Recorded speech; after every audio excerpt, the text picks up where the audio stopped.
The hardest part was differentiating between my realities. My mind is still in 1992. And then there's the whole prison experience. And then I'm free. And so the three different realities clashed constantly. I would see a woman walking with her kid, and I would just start crying because it felt like I was looking at myself. And I had to mourn the life that I lost. And I would just break down. You know, all the years lost, and I look in the mirror, and I'm like, I'm old now. I'm not that old. As soon as they find out that I've been in prison, because I always like to tell them. Don't. Let that be later, man. Don't. I tried that I met a woman on a dating site. So she's like, well, let's just go have a cup of coffee. And so I texted her back and I said, well, it's just not that easy. And she says, well, what's your problem? What are you hiding? What do you mean it's not that easy? Well, I have to get prior approval. Governor's got to sign off on it. You know, the whole 9 yards. The governor. He was exaggerating. I guess so. But he does live in a transitional house, and he can't just come and go as he pleases. I just can't walk out of the house and go have a cup of coffee with a date. She said I was hiding that I'm a convict or ex-convict. And she called me a liar, a manipulator, a con. She said because I wasn't up front. So what kind of romance is waiting for you out there? Oh, my girlfriend. So I'm really excited to see her. When she picks me up, I'm just gonna like curl up in a ball in the back seat. You know, like how you do with dogs when you take them like on long trips, you put a blanket over them so they think it's nighttime, and I'll just like go to sleep, and then I'll wake up and I'll be free. She can just like let me out of the back, and I'll like run around until I tire myself out.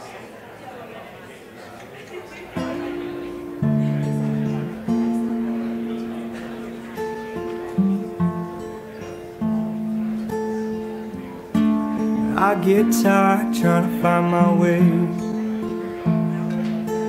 On this lockdown, I'm a prisoner of my mind, with myself so far away. The years drag on so slow that it hurts. I'm sort of sensitized, victim of these lies that the system really works. It's sad that the truth behind these words is something that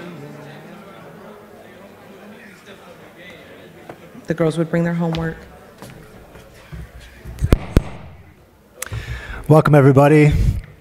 It's so good to see you tonight, especially in person. I was just talking with President Zelensky. I think the last time we were all in this room together was 2019 for Dr. Angela Davis. So it's been a long time, and it's great to see all of you here. And thanks for taking a bit of time out of your night to be with us this evening. I'll have a bit more to say in a moment, but before I get to that and the formal introductions, I wanted to welcome up to the stage Dr. President Zelensky. Thanks for being with us, Dr. Zelensky.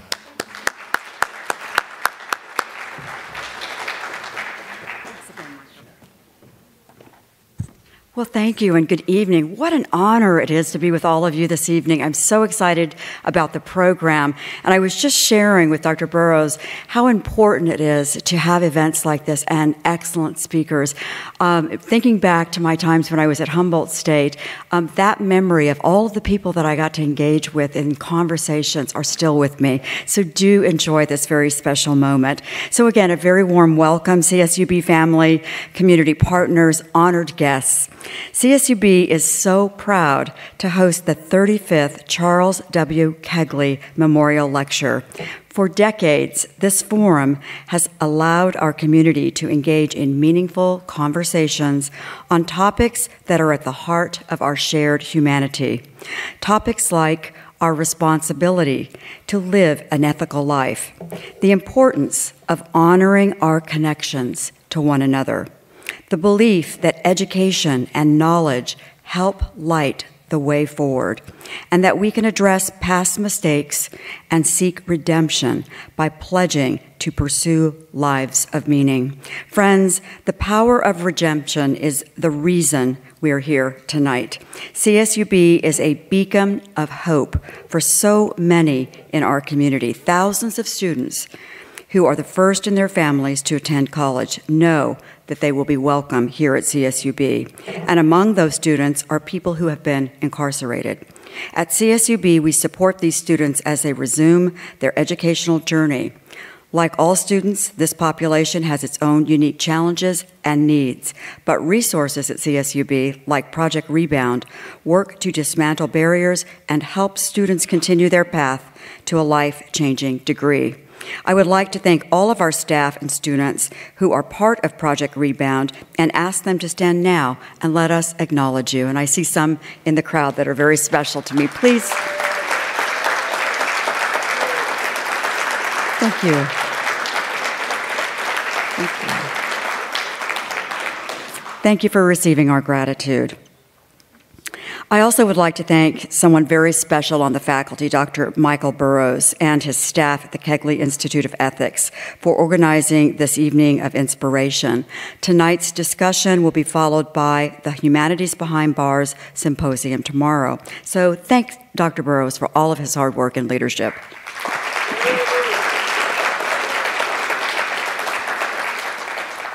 Tonight's discussion reminds us that there are many paths that lead to college, and CSUB is unique. Some paths follow a direct route, while others experience twists and turns. And the only thing that really matters is that you get here. And when our students join us at CSUB, they are met with a family of supporters ready to walk beside them the rest of the way. My friends, enjoy this evening. I'm so looking forward to this dialogue tonight. Thank you.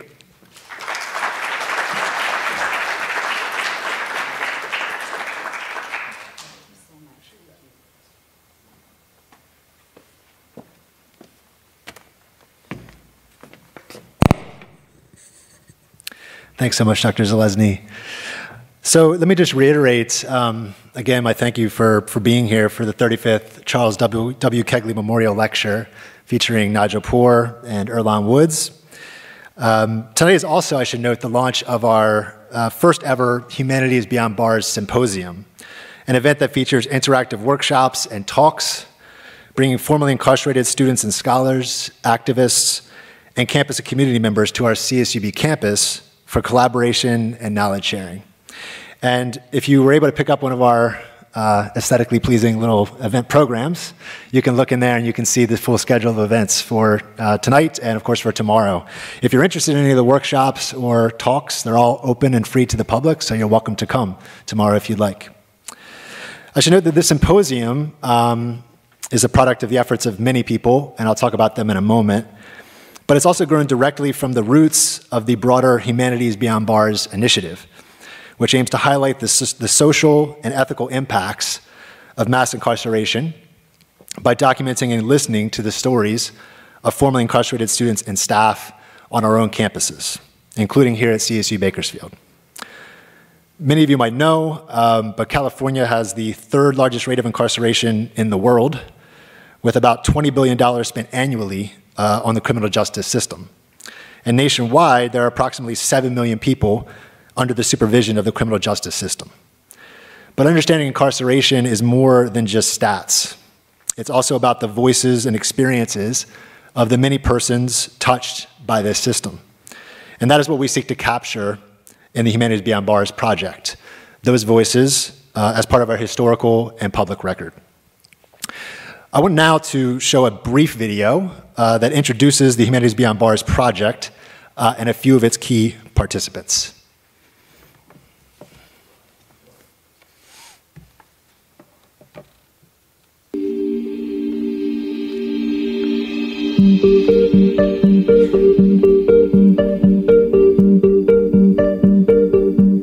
In collaboration with the Kegley Institute of Ethics, the CSUB Historical Research Center, and CSU Project Rebound Consortium, the Humanities Beyond Bars initiative was developed to create a platform for public critical awareness of the ethical and social impacts of mass incarceration, both in California, but also beyond, across our nation. A central piece of that has been direct collaboration with formerly incarcerated persons enrolled as students or working as staff on our CSU campuses. We feel that understanding these voices, hearing these voices, is a central piece of the history of our CSU system, but also a fundamental way to push back against the stigma that many formerly incarcerated persons face.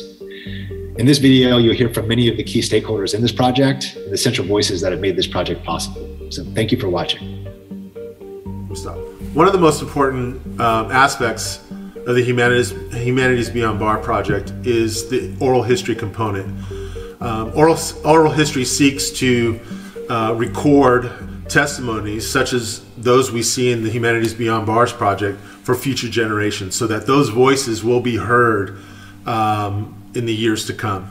I think, one of the common threads between the interviews that I've done has been a really sort of remarkable commitment from the interviewees, from the formerly incarcerated people to the community. That there's this kind of recognition that continued success requires working with a community, building community, not kicking the ladder behind you, but pulling people up. And I found that really impressive and inspiring. When you emailed me and gave me the opportunity to speak my voice, I strongly believe that, like when the Bible says we overcome by the power of our testimony, that me lending my voice to my struggle and putting it out there will encourage other people to stay in the game.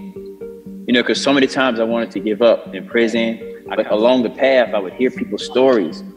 I would see what they've been through and witness it firsthand, and many times second account. And I would talk to individuals that would give me advice based on their personal experience. And also I want to reach into the system where people are still trapped, people are still bogged down, to say, hey, I made it out. Here's a light, come this way. And I've heard someone say, well, you don't owe anybody anything. I kind of disagree, because I believe that we're a collective.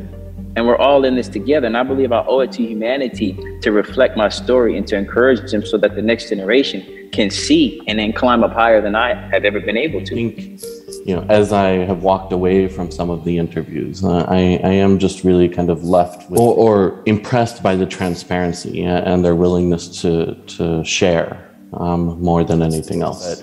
The ability to put their stories out there, and with the hope that others are going to learn and take the inspiration from their journeys, because they're not easy journeys. So I think the motivation comes from the change that happens when you actually try to apply yourself and do something different. I think just hearing myself speak my story again was really an eye-opener. I don't think I realized how much I had actually gone through to get to where I am today until I heard myself speak it. And knowing that I proved some people right, the people that have supported me, CSCB community, HBV community, there's some individuals in law enforcement that have supported me, and knowing that I have proved it right, that it can be done, that it can be, I think change can happen, and we can go out there and make a difference. I'm pretty excited. I already went online and onto the Kegley website and checked it out. So I'm pretty excited for others to go on and see the different individuals sharing their stories, and hope that it just can help someone in the future. Learn more and visit the HBB site at tinyurl.com/Kegley HBB.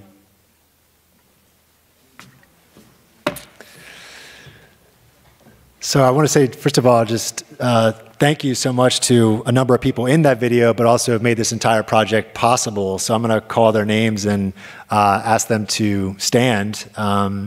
So first, Donato Cruz, who was really the architect of the video and the person who edited it and kind of led to its creation. So thank you so much, Donato, for your work.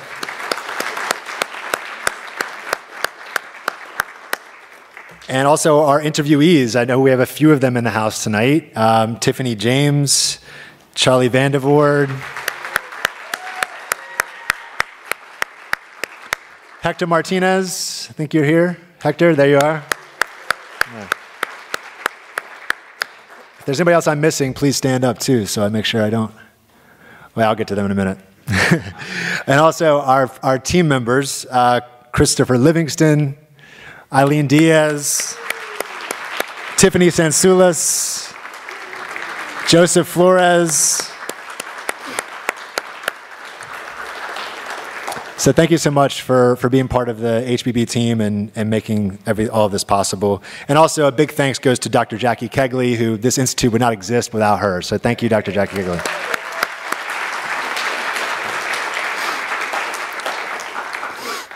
So with that, I'm honored to introduce our speakers tonight and get moving towards our conversation. So first, Nigel Poor is a visual artist whose work explores the various ways people make a mark and leave behind evidence of their existence. Her work has been exhibited nationally and internationally and can be found in various museum collections, including the SF MoMA, the MHD Young Museum, and the Corcoran Gallery of Art in Washington, D.C. She is also a professor of photography at California State University, Sacramento. In 2011, Nigel got involved with the San Quentin State Prison as a volunteer teacher for what was then known as the Prison University Project. And she is the co-creator of the Ear Hustle podcast and the co-author of This is Ear Hustle, Unflinching Stories of Everyday Prison Life, which is for sale in the lobby. Little plug for that book there. With Nigel is Earlonne Woods. Earlonne was born and raised in South Central LA. In 1997, he was sentenced to 31 years to life in prison. While incarcerated, he received his GED, attended Coastline Community College, and completed many vocational trade programs. He also founded Choose One, which aims to repeal the California 3 Strikes Law. This is the statute under which Earlonne was sentenced. In November 2018, California Governor Jerry Brown commuted Earlonne's sentence after 21 years of incarceration. Upon his release, Earlonne was hired by PRX as a full-time producer for Ear Hustle, and he continues to work with Nigel, contributing stories about re-entry. And he, with Nigel, is the co-author and co-creator of the Ear Hustle book and the Ear Hustle podcast. So our moderated conversation tonight is titled Ear Hustle, Stories of Life in and Beyond Prison. And following that, we'll have plenty of time for your questions and dialogue with the audience, so do hang out for that. But for now, please join me in giving a warm Bakersfield welcome to Nigel and Earlonne.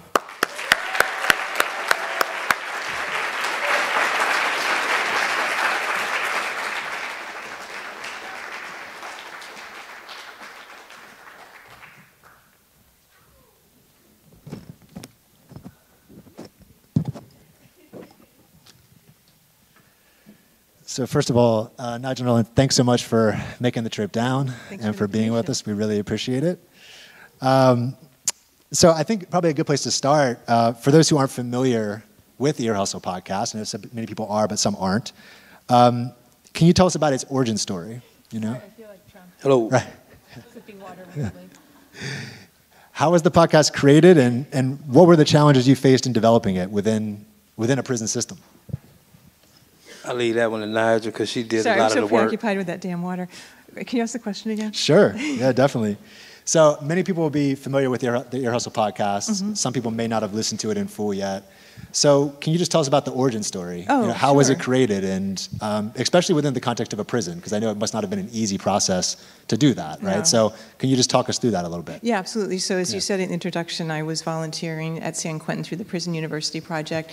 I'd done that for a couple of semesters, and I just really loved it, and I met so many interesting people. And I teach photography as a way of storytelling.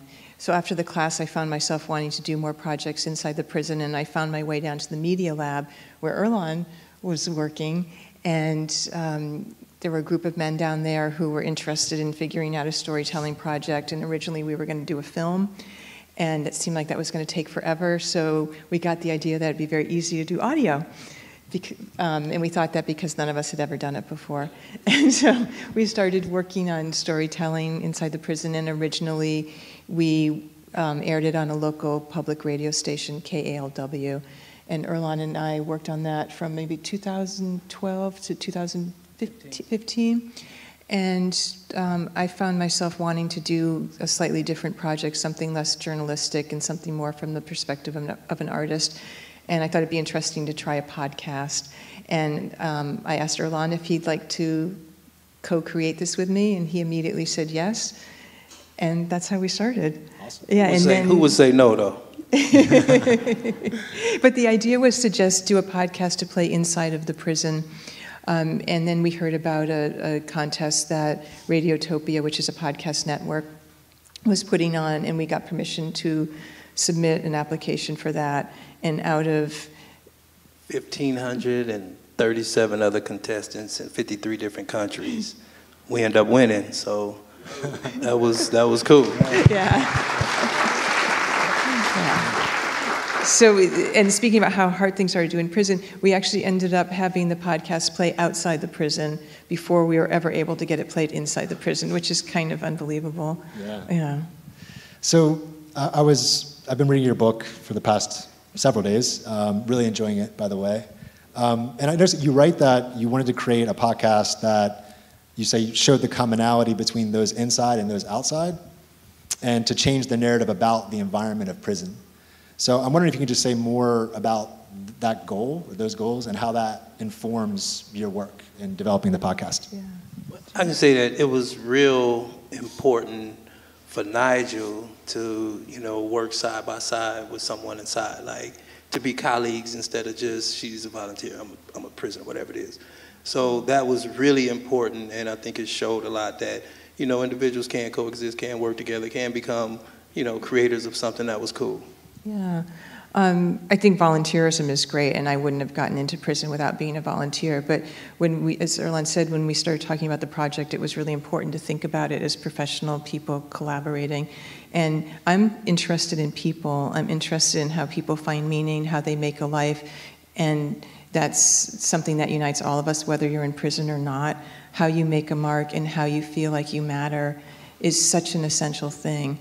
And so that's what I was really interested in. It happened to be that it was inside of prison, but that's what I wanted to explore, is how do you make use of the time that you have on this earth, no matter where you are. And one thing that was really striking to me too about reading the book is actually the way you talk about each other.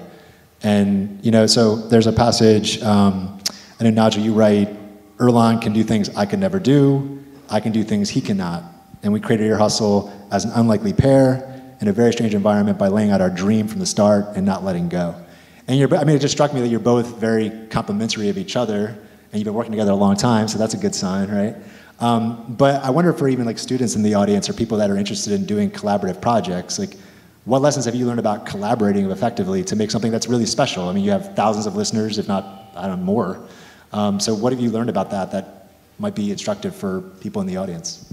Other than she's good with emails, and I'm not, I suck at emails. She'd be like, did you see that email? Nah, I didn't see it. Oh yeah, no, I'm the timekeeper. I forgot it came with the job. It's finding the right person. There's some magic to that. It's knowing, I think you need to know what you bring to the table, you need to know your self-worth, and you need to know where you're not so good, and you need to find that person that complements you. And as we said there's things that I'm good at that Earlonne's not good at. There's things he's really good at that I'm not. And so we kind of move around each other like that without much judgment. I'm sure we get irritated with each other sometimes, but we just seem to understand each other. And it really is the magic of finding that right person. I think also this may be helpful for students. I found that volunteering and putting myself in situations that I am not familiar with has been helpful. It's brought me all the things that I most care about in my life.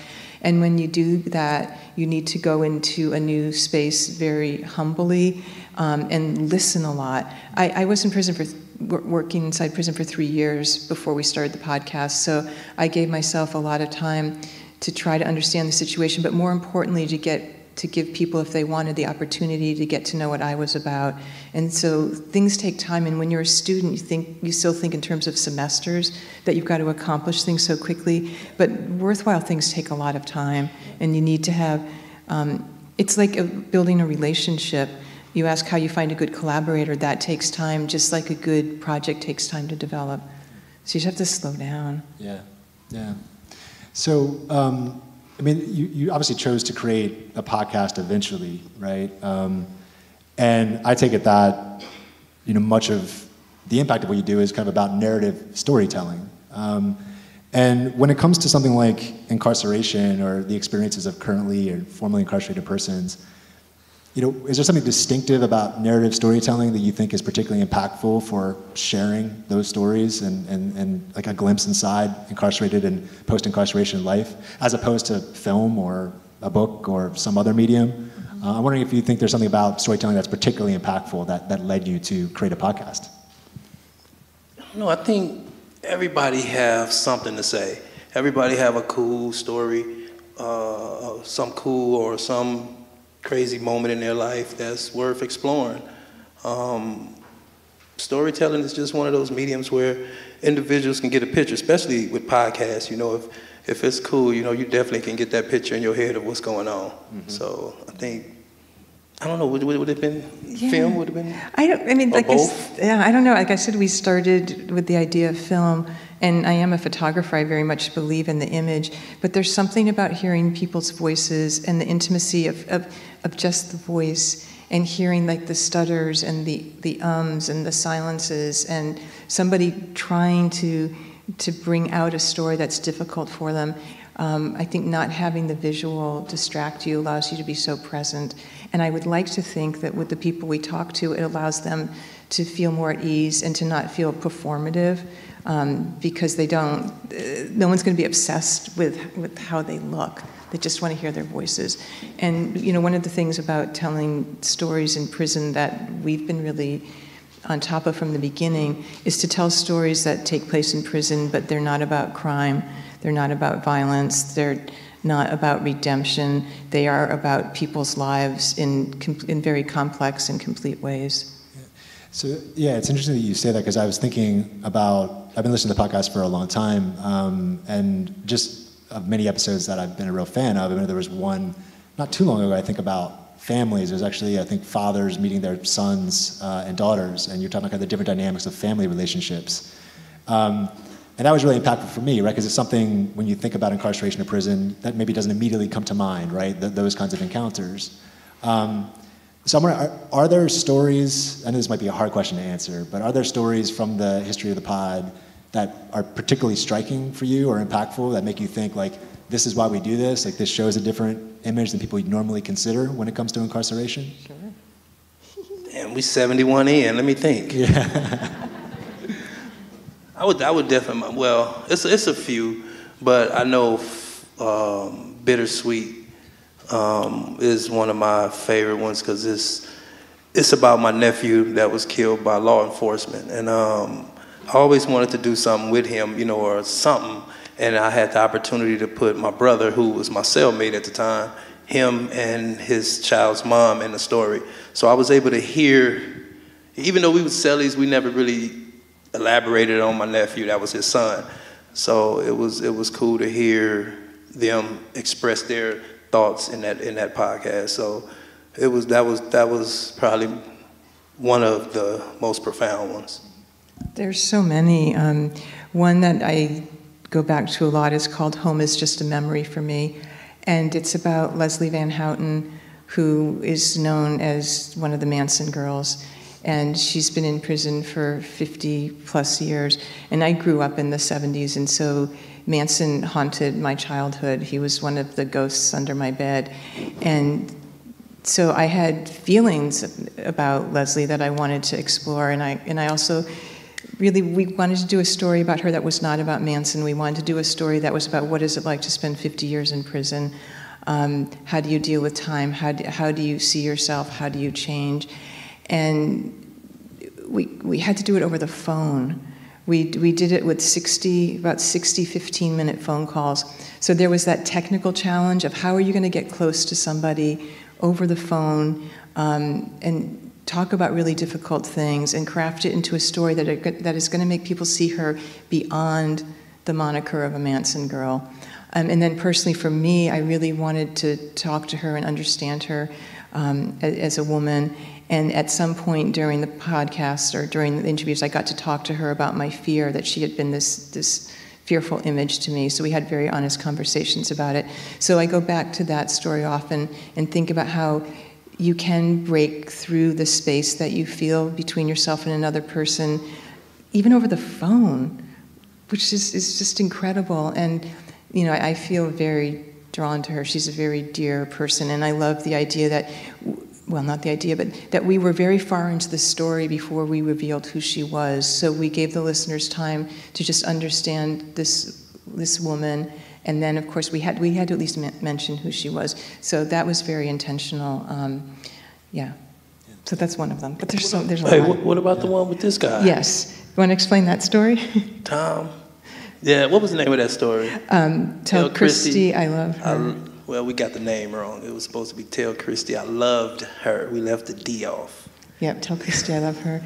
But that was the one with Jason and this retired former police officer who was shot in the neck by this individual, and he came, to the prison and had real restorative justice dialogues with them, and we were able to get them on tape, which it was a cool episode. So that was one of those restorative justice type episodes. So that was a cool one. Yeah, and to be able to talk to all the people that were involved in that, so Tom, his wife, and Jason, and hear their stories, and then also hear Tom and Christy talk so openly and emotionally about what it was like for them to go through this was a real honor. And I think one of the great things about storytelling is that you get to sit across from somebody and have these really personal and deeply emotional experiences. It kind of makes life worth, it makes worth life and getting up in the morning. Yeah, well said. Very well said. In another part of your book, you talk about prisons being an unknown place, and most of the public, you say, sees prisons as institutions built to keep people in and keep people out, and that's kind of it. And I know you also had a recent pod episode, I think it was fairly recent, where it's questions that people most often ask about prisons or the experience of being in prison. And I'm wondering if there are features of incarceration that you think are particularly misunderstood or most greatly misunderstood by the public in terms of being incarcerated or being involved in the criminal justice system that it would be useful for people to understand better. Is there anything that comes to mind for you in that regard based on the work that you do in your own experience? Yeah, I gotta think about that one. There's a lot of things that's misunderstood. I think when we started this podcast, I didn't really take in or really understand that people in society really didn't have a clue what was going on in prison. Individuals, they seen people in the media banging their heads on the window until it bleed, and they dudes in there is crazy, and we nah, that's mental health. Those are dudes that's in solitary confinement and they shouldn't be there. You know what I'm saying? So I think people do have different perspectives of people in jail, and I hope that we shed some kind of light and show a whole different side, that individuals, or of course not the same individuals that committed the crime. Individuals do change, individuals do evolve, and I hope people see that and take that away from what we do. Yeah. When we started the podcast, I remember one of the first talks I gave about it, there was a person in the front row who I could see was really angry, and her criticism was, why do you laugh in the podcast?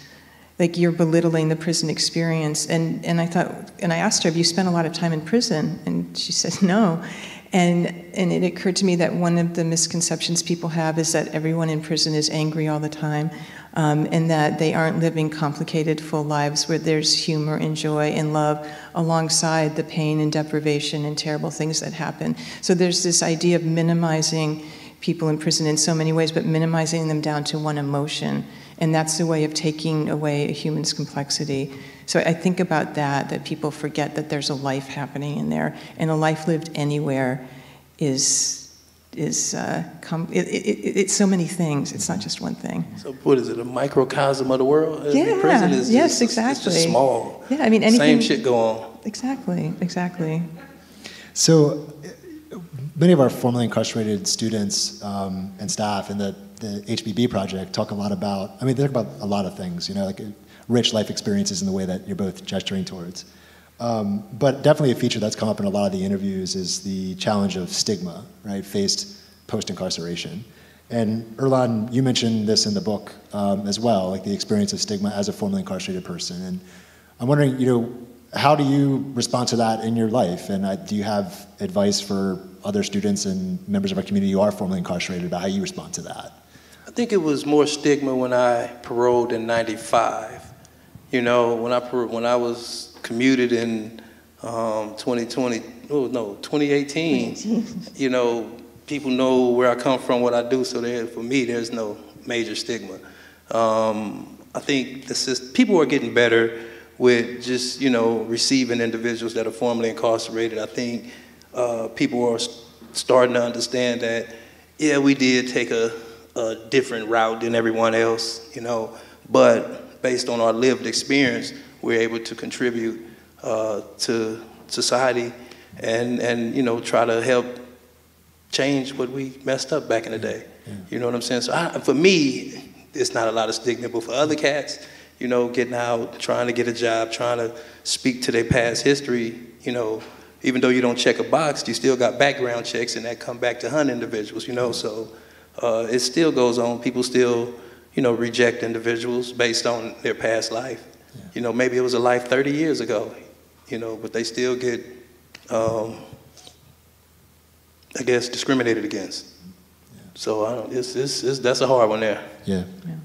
Yeah. So I wanted to ask too about kind of another question about the purpose of the podcast. And, you know, I mean, we're living in an era of a lot of discussions of criminal justice reform, discussion about the role of policing, the role of prisons, you know, really broad, major questions. I'm wondering, do you see Ear Hustle as an activist project in some way, as like relating to those conversations? Or do you see it as separate from those conversations? I know me personally, you know, my activism, I don't merge them together. That's something that I do in my personal life. I think with Ear Hustle, I just hope that, you know, we were able, again, to put windows in those walls and let individuals see what's going on inside of prison. That's what I hope for that. Yeah. Yeah. I don't see myself as an activist. I see myself as a humanist, and what I care most about is that people, I've said this already, but that people feel seen and that people feel like they have a right to take up space and be considered. And that's what the podcast does. Again, it happens to be that it takes place in prison, talking to people who are currently formerly incarcerated, but that's what gets me excited. And I love the byproduct that it gets other people to think about how the prison system needs to change, and of course I think it does. I don't feel like I'm equipped to make those changes. I always think of Ear Hustle as one of the ingredients that's out there for people who do have the power to make positive changes in the prison system to use, to show that there's, you know, that people should care and things should change. I believe in staying in your lane when you know you can do something. Like that's right, I can do something. I'm terrible with numbers, and when people start talking about policy, I fall asleep. So, yeah. Yeah, thank you for that. Yeah.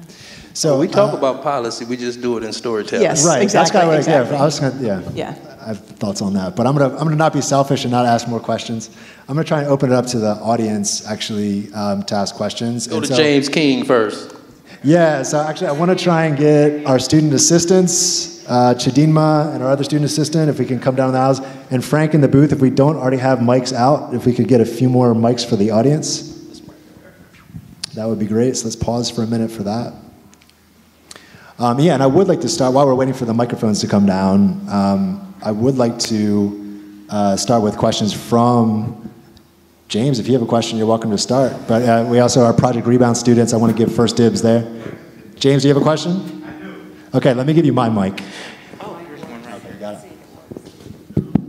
All right. I understand. I understand that you all have a colleague named Rasan New York Thomas, and I remember him recently telling me that once he came on board, you guys were like nominated for, I think, a Pulitzer Prize. Can you talk a little bit about the experience and how continuing to partner with Rasan and people who are currently incarcerated is helping and supporting the storytelling you all are doing? I think it's always good that we are anchored into the prison. That way we can get the real, raw and uncut, you know, stories. That's where it started at. So, you know, we definitely try to have a footprint in a lot of different prisons. Wait, is New York claiming we got that because he came on board? No, I tell New York. No.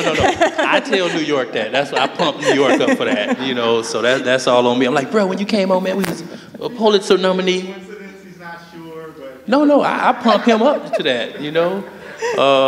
Men are arrogant inside prison and out. See, New York is everywhere. See, New York planted him. No, but it's you know, it's sad that, you know, due to COVID, they've been shut down inside, you know, barely getting out. Now they starting to roam around, so we're trying to, you know, merge him back in and figure out how we gonna pull that off. But yeah, I mean, you know, New York is he has a beautiful brain, you know. So, you know, he always come through in the clutch. Other questions? We got one there and one here, so we'll start there. Hi, I'm so excited to be here, and thank you both for being here. So I know that you've probably gotten so much feedback from folks outside of the prison system, but I was just curious what kind of feedback you've gotten from incarcerated individuals, not only in the U.S., but globally. In the U.S., far as I know, they love us. You know, actually globally, because we're on our way out of the country next month, I think, to go deal with other prisons around the world. But I think it's, you know, what I guess at the end of the day, what I love about it is that, you know, we just came up with an idea that just ended up shaping a whole movement, or, you know, dealing with, you know, letting the voices of marginalized individual in prison come out, you know. So I think a lot of people really, when they take time to just step back, they really respect that, and I appreciate it. Yeah, I've had very good feedback from people I've spoken to in prison about the podcast. One of the things that stays with me is mostly men coming up to me and telling me that their children told them about the podcast and how much they loved it because they felt like they could understand their parents' lives better, and they told their dads to listen, and so they started listening. So I loved that it was kids feeling connected to their parents and asking them to start listening.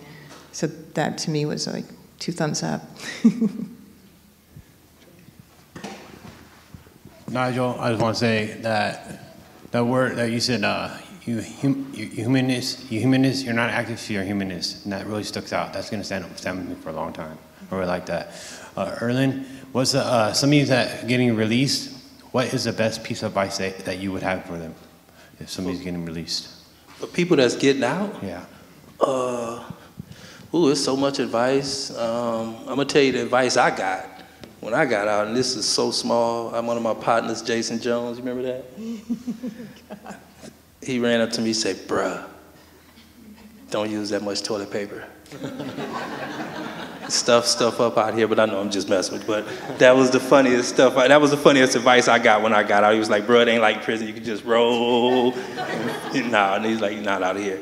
But I think the one main thing is, you know, for individuals, you know, that's getting out, if they don't, you know, have places to go to utilize the transitional housing, you know, to get your life in order. Don't try to rush and get into stuff far as, you know, put the world on your shoulders. Don't try to catch up with time. Just take your time and enjoy, you know. But definitely take your time. That's the only thing I tell individuals. Take your time. Individuals out here hire you. Individuals will come together as a support team to try to, you know, help you out here. But just take your time. You ain't in a rush for nothing. Got the rest of your life. Yeah, I mean, this isn't advice, but this is an observation. One of the things about San Quentin is that there's so many volunteers that go in there. And so I feel like a lot of people, when they get out of San Quentin, are in such a better place. And what really frustrates me is how many prisons there are where there aren't opportunities. And it seems to me that's where change really needs to happen, that there's more opportunities before people get out, so they come out to something. I mean, that's obvious, but it just doesn't seem to happen in that many prisons. And I don't know if that's on, I mean, it would be lovely if it was on the government to change it, but I think it's actually on just people to care and to start going in. And I don't know how we do that, but that's what I know. And I sometimes feel like it's not fair, like so much goes to San Quentin, it needs to filter out to the other prisons. I'm so excited first to be in your presence. Thank you for all the work that you've done. I have been a huge fan for such a long time. Earlonne, my question is for you. with all the work that you've done on this podcast, both on the inside and the outside, what do you feel like is the biggest impact this project has had on your life? That's a good question. It's so many different impacts. The biggest is, I always give the podcast the credit for my freedom, because I don't supposed to go to parole until 2028. You know what I'm saying? And I've been out 3.5 years now. So that was, just being able to, when I got the call to the governor's office or to the captain's porch to talk to the governor's office about my commutation, after they, told me all the legal stuff, they was like, "We love your podcast." You know what I'm saying? So I think that was the most impactful thing. And, to be reunited with my mom and my family and everybody and to be back out here. But yes, I think that. Hope I answered your question.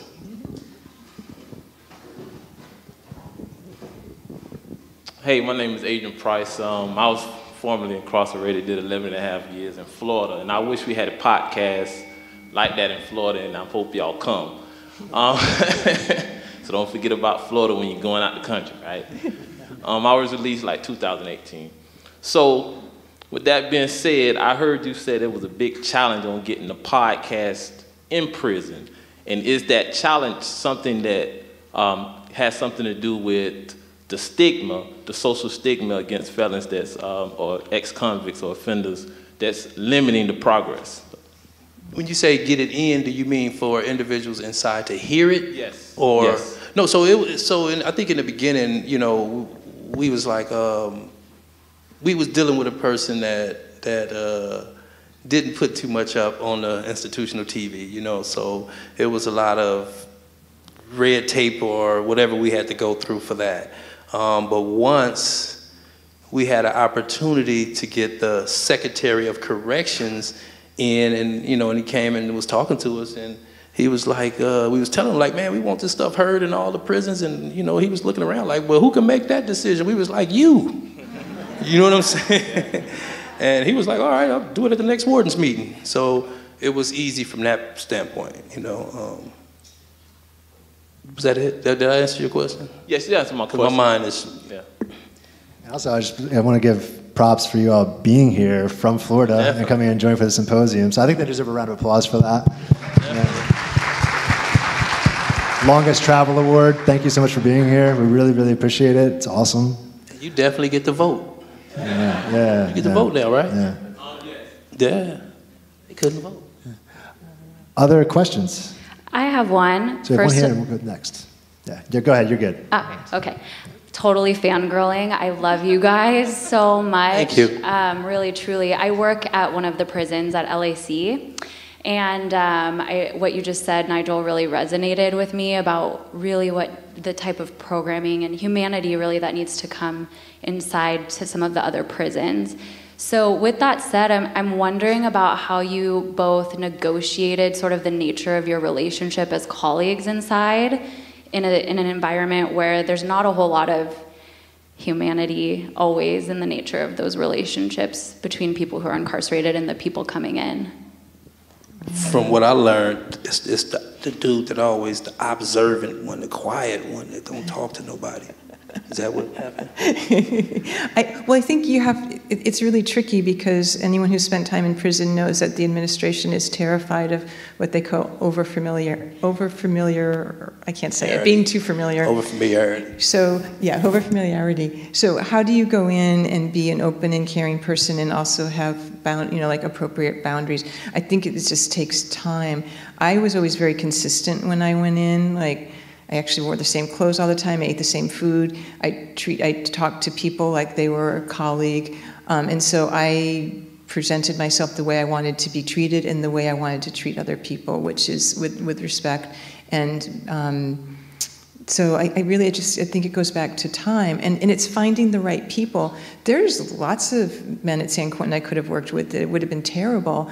It was Earlonne that, we found each other somehow. And so, again, it goes back to finding a person that you're comfortable with and that you can trust, and that's a huge thing. Because just like on the outside, there's people inside that aren't trustworthy, you know. So it's being observant and letting things unfold over time. I mean, we met in 2012, and I mean, we really didn't become friends, colleagues until maybe like 13, maybe it was like 2 years. I mean, we knew each other, or maybe I knew in 2012. Yeah, so it's a slow reveal. We're both a slow reveal. It takes a while to get to know us, and I think that's nice instead of someone who's just going to tell you right away what they're all about. Yeah. Also, I realized everybody didn't know all the technical stuff when it came to the computer, so I bought the books, learned them, and then I had a valuable skill set. You know, and this, I don't know if this is a prison-centric thing to think about or not, but I think it's always important to really assess why you're doing something. And so I talk to myself all the time, why am I going into prison? What do I want to do there? What is it fulfilling? I see other it can be anywhere where you see people going into places and you're not quite sure what it is they're looking for. And it makes things very complicated for a lot of people. And so I think it's always just good to be very clear on why you're doing something and what you hope to give and get out of it. Yeah, most prisons try to keep you separated. You know, I don't know how LAC, we went in there one day, but, definitely will. But I know a lot of prisons are set up to where a lot of things are segregated, even the yards, different things. So a lot of people don't come together, and then administration frown at volunteers, and they frown at a lot of things that are beneficial for the individuals that's inside, who they're supposed to be serving, you know. So I think it's just, you know, when you have the opportunity, and a lot of prisons don't have those opportunities. A lot of prisons don't have volunteers that go in, you know, 3,000 volunteers go into San Quentin. The reason being, it's in the middle of everything. San Francisco, Oakland, Richmond, Marin, you know, and then you have certain prisons that nobody go in because they so far, don't nobody want to travel to them. So I think it's opportunities. And I always say, volunteers, they on the front lines of public safety, because they come in and they're not the officers, they're not the other incarcerated individuals, they just, regular people that want to just help in some capacity. Yeah, another thing I did that I think was important was I really got to know the administration and the correctional officers and the lieutenants and stuff. They need someone to listen to them too. They're not all the enemy. And so I made it a point to treat them with respect and to get to know them and to let them know me so that I could build trust, because trust is super important. And without the administration trusting us, there was no way we were going to do something. So you have to be smart about how you navigate the institution itself. A question back here.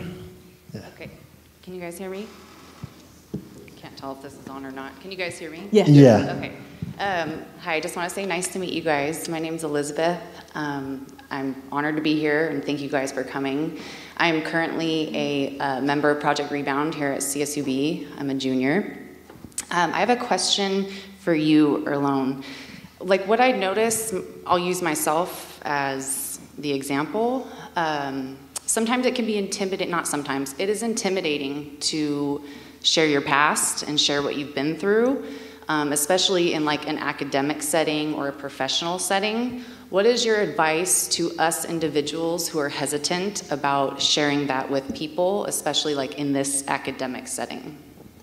I would just say, your lived experience speaks volumes. You've experienced things that the people that you're in front of never have, probably never will, hopefully never will, you know what I'm saying? But I would just say, just be you. It's a part of your story. It don't define who you are, as you know. So, just always be you. Because I know when I go in and I'll be like, well, when I was 17, I kidnapped and robbed somebody, but it was a drug dealer. So thinking that that's going to be different. But I've always just been honest on it. Even I was so honest back in the day before, it became a thing where they start hiring us. Like back in the day, I wasn't smart enough to put on my job application, no, I've never been convicted of a felony. I used to always put it down, will explain, never got a job. Was like, damn.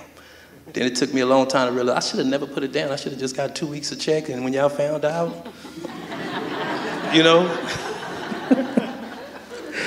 But I just say always speak your truth, Always speak your truth, because if the people don't accept you for that, fuck them.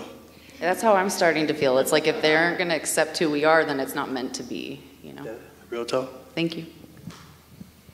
I have a question here, Hi. Oh, and then we'll go back there. okay. Yeah. Hi, I work at Sylmar Juvenile Hall. I'm a therapist with the high-risk offenders who are fighting their fitness. Some of them are still, you know, invincible, and the other ones are starting to think, I'm not sure this life is worth it anymore. And I'm wondering what you would have wanted your juvenile self to know, or what you would want to tell, what I could possibly relate to some of my kids who are not sure if this is worth it or not, or the ones, even the ones that think that this is still kind of cool, that might be something that I could plant, even if they don't, you know, receive it right now, but in a little bit, just something to help them as they're navigating this really intense process. That's a hard one because we was just in juvenile hall yesterday. You know, Camp Sweeney, and I was just talking to a young dude about, you know, he was telling me about his life, that, you know, he finna get out, and we was just talking about a lot of things. I ain't telling him I served time, he didn't even know.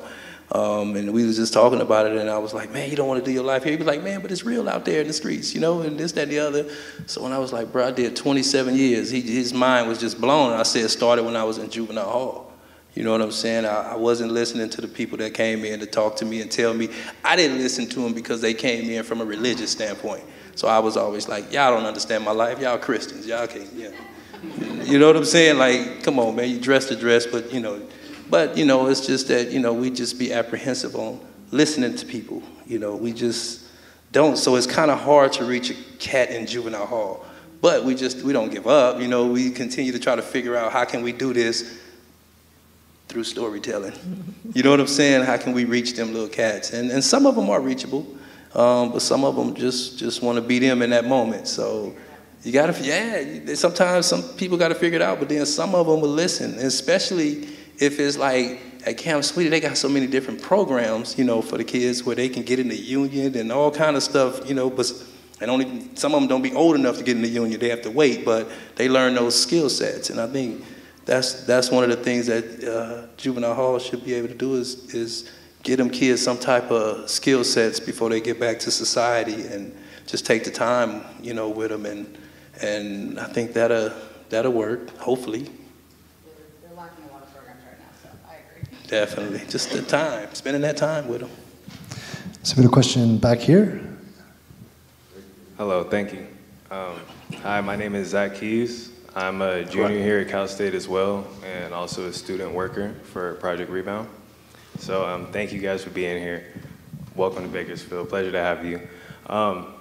Nigel, like you said, being a humanist, you're somebody on the outside coming in and showing your humanity and showing the humanity that you know is in others, no matter where they're at in life. And like you said, there's difficulties coming in to a system that may not want to support that. So thank you for being able to come in. And then Earlonne, thank you for also wanting to speak to the youth, because that's something that I'm involved in as well with outreach. It's a DJJ Youth Mentorship Program.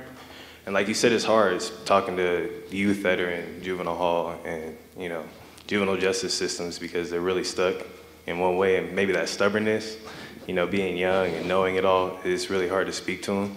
But like you said, the issues in prisons or in places where there's a lot of despair, it's providing that hope and reminding people that there is a hope for a better future, better outcomes, and that's where some people can be lost in the system. And so I know you being in the system, you found that, but then you also found the vision and then wanted to get your voice out there. So my question to you is, what was your turning point, or what helped you reach that vision of wanting to get your voice out and then show people another way? Oh, you said vision, not religion, right? Vision, okay. Yeah. I'm trying to remember the last part of your question. What was your turning point? Oh, my turning point. So my turning point happened the night I got arrested. You know, me and my partners was shot at 41 times. I was shot in the chest. He was killed. And me thinking about, like, my boy Furman, he, you know, was running unarmed. He was shot in the back 5 times, you know, thinking about, like, this dude got a 1-year-old at home. His wife is pregnant. You know what I'm saying? Like, and I had to call her and tell her, like, hey, he didn't make it, you know. I think that alone had me questioning my life, like, man, what was all this for if this is it, you know? And from that point, you know, like real talk, I was in the hospital and I was telling myself, you know what, this shit gotta change. You know, my life, I'm done. I was done with the game. I was done with all that. I'm talking about I walked in the county jail, the homies was like, what up, cuz? I'm like, man, so I pretty much like the light switch hit right then and there, you know, and I think it really hit maybe 14 years later when I went to San Quentin and I took one of the restorative justice programs where you sit with a survivor of crime, a victim of crime, you sit with law enforcement, you sit with different individuals and you had these profound conversations about, you know, your actions, and you start really seeing people that you probably didn't see in the past because it was all part of a hustle. So you start just seeing the person, you know. So and when you go back to juvenile hall, I always say to myself that restorative justice programs should be like in junior high schools, it should be in juvenile halls, it should be, you know, in high school, it should be in places before individuals get to that level, because I think just seeing it is different when you sit around and have those conversations with individuals. Thank you so much for saying that, because the second part to my question was kind of what support was there to help you support your own vision of getting the voice out there. And like you said, sorry, can you repeat the name of it? I don't want to butcher it. The name of the program? Oh, restorative justice is just restorative justice, just having those conversations. It was people coming back in and then showing you the humanity of victims and you know what came from the consequences that came from our actions. So, you know, thank you again, Nigel, and thank you both for, you know, Earlonne, for going in and doing what you do and speaking out and using your voice. And I guarantee you though, for you and for him, if y'all take like what I'll tell you, I was just at Camp Sweeney with those juveniles. They got DJ equipment, they got producing equipment. No, you gotta reach them where they at. That's the shit they into. You know what I'm saying? And if you teach them that skill set there, it'll definitely change them. You just gotta reach them where they at. So that's one of the things I like about Camp Sweeney. They got all that stuff. They be in there DJ and they be doing all kinds of stuff. They learning the skill though, you know, and it can help them. So. Got a question here? Yes. Finally. My turn. Oh, excuse me. Kind of a big fan. You kind of don't look like yourself. I guess my image I had from you guys, from your voices, doesn't match your presence. That's weird. But I do have a question. What was your image, though? I don't know. I imagine you differently. Maybe slender? More? I'm sorry. Okay. You've mentioned both that the podcast is separate from your advocacy. But do you think the podcast serves as advocacy for people who seem to go into a moral panic the moment we try to reduce incarceration rates? And the moment we kind of take a look and say, hey, you know what, these people are actually people behind there, and we just probably shouldn't set them aside and, you know, put them aside, because around Kern County, there's a lot of small or medium-sized prisons, and a lot of people that are working in law enforcement, and sometimes these topics come up and they're like, well, I heard that you can walk into a Walmart and just walk out with a bunch of merchandise and you won't go to jail anymore. And it's almost like you want to be like, isn't there more to life than just being worried about, you know, Walmart's corporate dollar or whatever? And do you think Ear Hustle, the podcast itself, works for advocacy in the way that maybe you don't do personally, for like less prison, more understanding, especially because from San Quentin, it sounds like it has a lot of good resources. Well, it's a trip, because I've noticed that lately the narrative in the news is saying that crime is on the rise, and then they show you people running in these fancy stores coming out with fancy stuff. Right. You know, and I don't want to say it's victimless type crimes, but that's technically the narrative, that and people breaking in cars. See, I was saying that Nigel got to back me up because my mind is gone. Here, let me take it from here. You know, what was the rest of the question? The rest of the question was, does our podcast work as advocacy? So, thank you. Yeah. So I would say this, even when I was in prison, and, you know, when I get out, you know, I run into lawyers, prosecutors, mainly lawyers, politicians, but mainly lawyers. They always tell me, they be like, bruh, your show make what I do easy. Because when I'm having a situation, I just tell people, hey, go listen to this episode, and you'll understand what I'm talking about. So I think in that capacity, yes, I think it does make a difference for some. Yeah, I mean, I would say that we get a lot of feedback from listeners, letters, emails, talking to people in person, and a large percentage of contact we get are from people saying that your podcast has changed our mind. So we'll hear from people who are self-proclaimed, throw away the keyers, or people who have been responsible for getting the 3 strikes law started in their states. And so a lot of people who have been victims of violent crimes. And so I do think in that way it is advocacy. We also hear from a lot of teachers from elementary school up to university who use the podcast as part of their curriculum. So to me, all of that suggests that, yes, it can be used as advocacy, again, as an ingredient for other people to challenge their thoughts and the thoughts of people around them. So that makes me very happy. And also, I mean, you said we don't look like what you thought. I hope you weren't thinking this, because one time a person came up to me and said, "You're much older than I thought." And I was like, some things you should keep to yourself. But but that same person, I remember who said that. He was a commissioner of a prison system in Indiana. That same person was like, he said, man, if any of his prisoners would ever came with some type of paperwork across his desk about starting a podcast, he would have just bought it up and threw it in the trash. He said, but listening to Ear Hustle, he said, I've been in this 25 years. I get to see a whole nother side that I haven't paid attention to. So he was like, I would probably definitely consider it.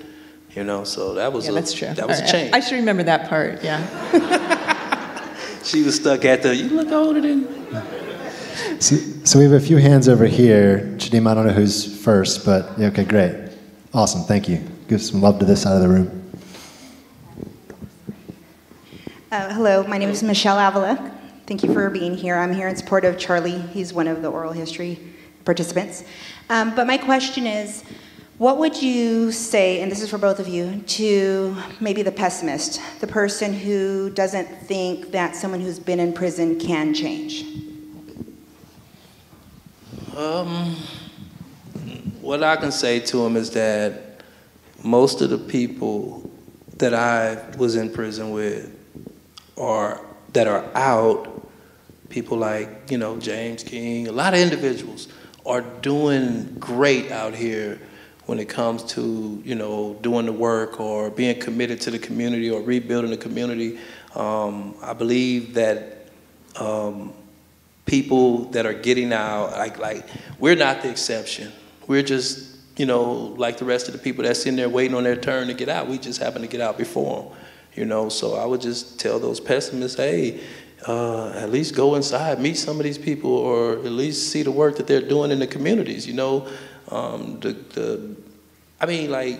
I have district attorneys, I have probation people, I have law enforcement. They all reach out like, hey man, come talk to our people, or come talk to, people that just change them, or whatever the case may be, just to have the dialogues. So I think there's definitely, for the pessimists, there's definitely a worth for us, because we are changed individuals. Yeah, we started out wrong, whether it was the environment, whether it was just choices, whether it was drugs, whatever it was. We went down a road and we were ignorant at a time, but a lot of us have changed our ways, changed our life, and we're moving forward. So when they tell you that, say, look at Earlonne.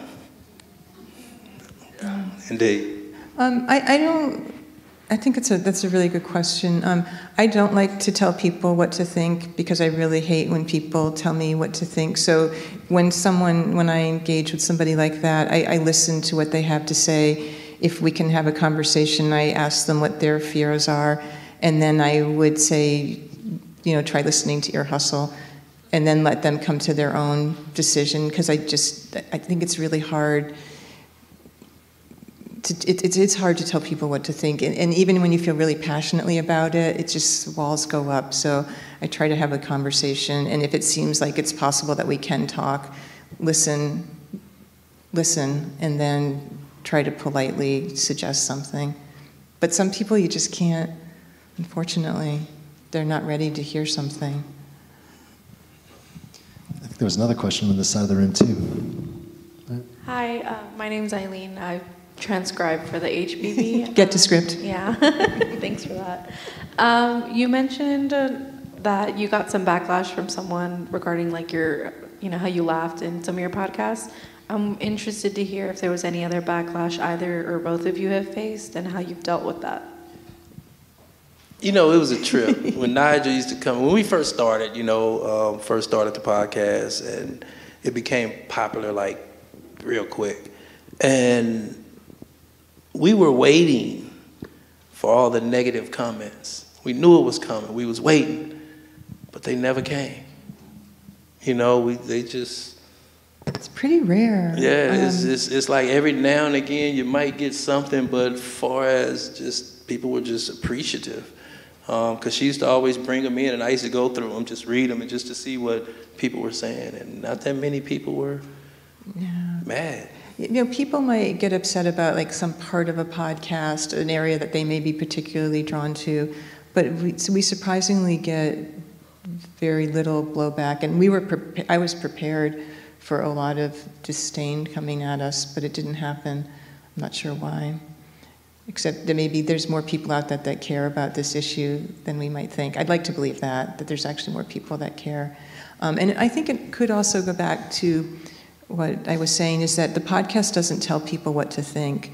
And we put the information out there and allow people to hear the story and then decide for themselves.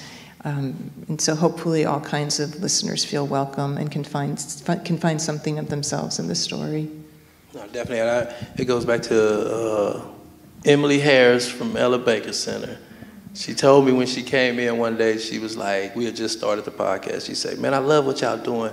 She said, because y'all don't hit people upside the head with policy shit. You know what I'm saying? Y'all do it differently. So, it's that type of stuff you have to be conscious about.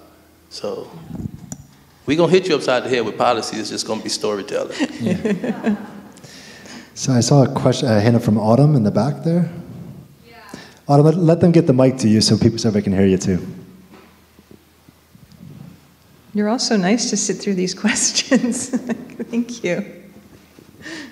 Thank you, and thanks for the mic. Yeah, I have a lot of problem projecting. My name's Autumn. I actually had Dr. Burroughs for an ethics class here at CSUB, and it was great, and I really appreciate you hosting this forum, Dr. Burroughs, and also you two for being here, because I've actually never had insight from, anybody who was in jail, besides my friend now who's been released and on rehab, and so it's a good process, and I'm really happy that they're going through it. So, okay, sorry. So my question was, I know you mentioned that like the volunteer population at San Quentin had been the most helpful thing. What were some of the opportunities that were had that could be replicated at different, prisons?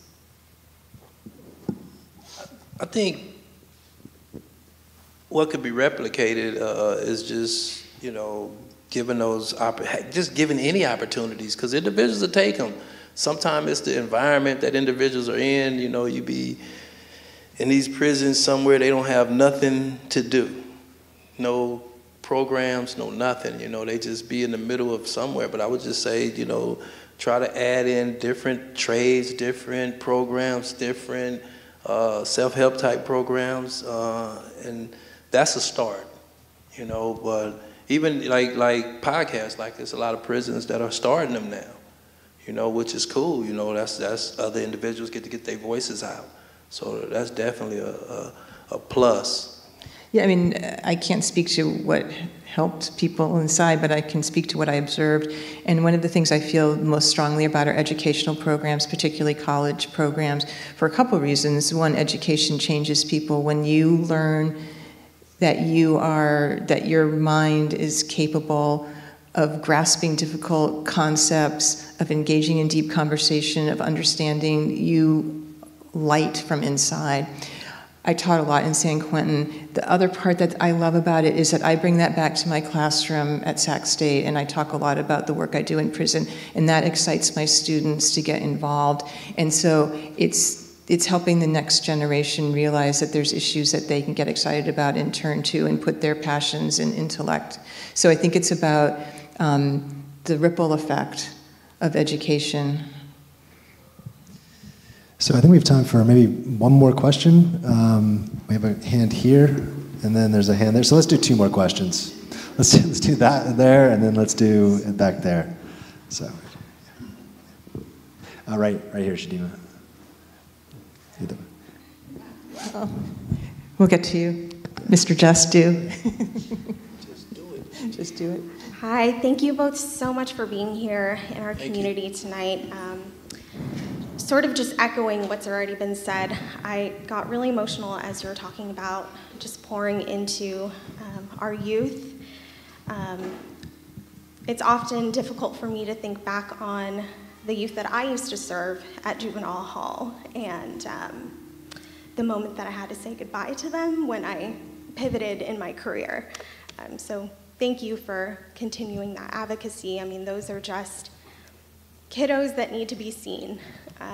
And so my question then is to students who may be looking for avenues to share their story, could you maybe offer some advice for them about self-care? I work in the trauma space, so I feel like it's my duty to kind of ask that question. How do you continuously, share this part of yourself with the world while also, taking care of yourself? Ooh, that's a damn good question. I think I'm the type of person where I don't allow a lot of things to get to my core, so I don't really trip out on anything, When I'm fed up with stuff, I just get on the road and go from Oakland to LA on the highway at 160. No, I'm just joking. I'm not joking, but I just clear my mind, I just go do me, because self-care you definitely need that time to treat yourself. You definitely need that time away from everything to decompress. But I learned long ago, don't allow stuff to just get to your core. Yeah, I mean, I don't think everyone has that capability to not let things get to their core. There's a lot of people who are very sensitive. And I would say to people that don't think about sharing your story with the world, think about first sharing your story with yourself and understanding yourself, and then finding some people who will listen. And I really believe in creative outlets. I teach photography, and I try to teach my students about how to use photography as a tool for self-reflection and for just building your own vocabulary. But your own vocabulary, not feeling like it has to fit with somebody else's, and that can be emotional or intellectual or spiritual vocabulary. But learn to understand your own story first, and then slowly put it out. This idea of going out into the world, I think, could be really intimidating to people. Yeah, but it makes me sad. It breaks my heart. A lot of times realizing how difficult it is for people to even connect to their own story and find the words, Question here. My name is Dante Davis, and I don't have a question, I just want to say thank you, Earlonne. I mean, coming from your background and knowing what you've been through, seeing you up there and all around the world, man, I personally want to say thank you. One of my homies, since he was a pup. Good to see you, man. I'm very proud of him, definitely, because he's definitely from where we come from. He took a hell of a turn, so definitely proud of you, bro. Real talk. I told him I hit him up like, bro, I'm in Bakersfield. He was like, bro, I'm coming. I think that's a great note to close our conversation on. I wanted to, first of all, just say I think we should go to our book signing. First of all, I just want to note that we have Russo's Books, local bookstore. Great to support our local bookstores. Tony from Russo's Books is here to sell some of our Ear Hustle books. You can also get it signed by Nigel and Earlonne. Maybe even get a selfie with them if they're super generous. And just hang out for that. And most importantly, too, I just want to say thank you so much, Nigel and Earlonne, for spending time with us tonight. And thank you all of you for taking time to be with us. Big thanks to you all for coming. It's wonderful. I appreciate it. Yeah. Appreciate y'all. Sure. Thank you. And thank you for hosting us. Of course, my pleasure. Thank you.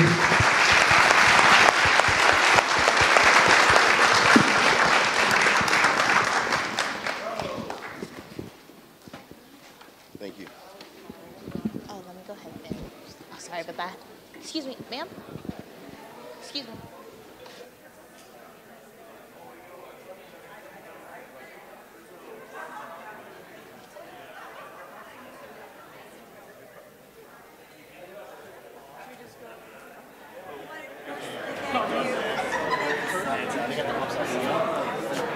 So I think, I'll keep an eye on it. Like, let me know if you're tired. Okay.